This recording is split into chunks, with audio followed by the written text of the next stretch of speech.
आजिका बनामा श्रावण मास special बिना प्याज लसुण डालमा सेटा फिर मुग दाली रे। तो से मुग दाली के देखुन 2 ରୁ 3 थर भल से धोई देथिली आ कुकर रे हल्दी टिके और नून टिके देके देखुन सीटी लगे देथिली 2टा सीटी आ सेटा देखुन बहुत बढ़िया से सिझी जाइतला ताके गोटे जगह रे काढी देइछे एटा। तापर डालमा रे पकाबाले सब परिबा के मैं काटी देइछे बैगन नै जाइछे सेटा के पानी पके देइछे केनता कि कला हे आसी नहले झोलेर पोटल आलू आ माखन आपण मैंने चाहिए बेले आउ भी परिबा इनु ऐड करबे सबू के मैं नून आ हल्दी टिके देकरी हाई फ्लेम रे गोटे सीटी लगे देथिली। बेसी हमको परिबा के सिझाबार नाइन सिझी गले टिके भल ना लागे तो सेटा सब जेतिले सिझी जाइतला साइड रे गोटे जगह रे काढी के रखी देली कढ़ई रे देखुन नै गले हादे में तेल एहाते हम डालमा के परजिमा आ सबुथरो इंपोर्टेंट होची परजिबाटा डालमा रे बेसी टेस्ट डालमा रे परजना ही राखसी।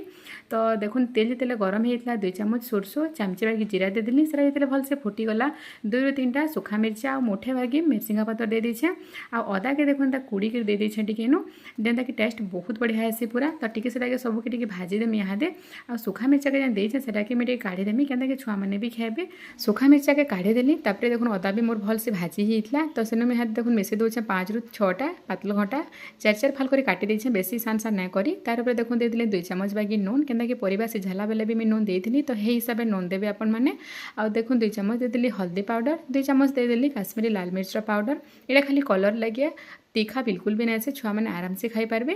तापर देखुन सबके भल से टिके मैं मिक्स कर देली आ यहाँ ढापिनी देकी ढापी देमी टिके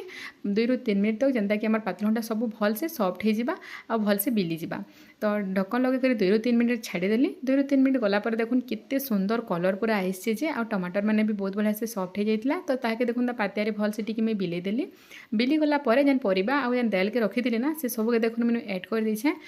सब परिबा और दाल के दे सारा पर ना ताके भल से टिके तल ऊपर कर मिसई देली आ देखुन गोटे सिक्रेट मसाला डालमा रे पकाबाले बिना प्याज लसुन वाला जब डालमा पर मैंने बनाऊछन तो ई मसला के चिंता कले भी पकाबे बहुत टेस्ट लागसे पूरा डालमा रो टेस्ट 2 गुना ही जैसी ता रेसिपी भी आपण मानकर से शेयर कर देमी जदि आपण माने जानबार के चाहूछन बेले। तापर से मसला देखुन 2 ରୁ 3 चम्मच एंता दे देली आ सेटा के भल से टिके मैं मिक्स कर देली आ टिके बाकी फुटबाले छाड़ी देली